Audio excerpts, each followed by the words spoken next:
Sa paghihiwalay ng Team Cordon Bleu, mukhang nagkawalaan ang magkakagrupo. Okay.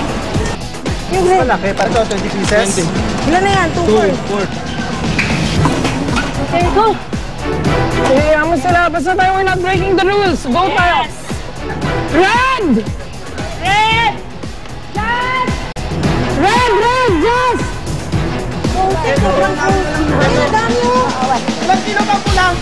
Bilis mo, pakibilis. So, yung priority namin was to go to the meat section dahil alam namin na yung kabilang group, kailangan din nila yung meat sa particular sections.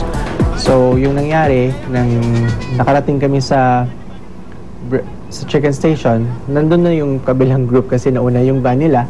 So, medyo nag-agawan ng konti ng chicken fillet kasi kailangan din nila yun. Hindi ba ang blue dito? Ayun na! Sila! Okay, isa pa. Frozen.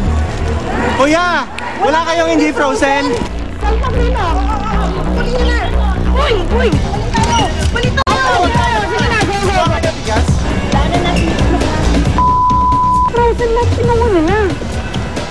Jazz! Yung itlog ha, Jazz! Go! Mami, bulang mo yan! Go mo yan! Go, Mami! Sok! Uy, yan! Lagyan mo tatlo. Sige, tatlo lang. Sa kamamadali, nasobrahan sa budget ang ipinamili ng Cordon Bleu.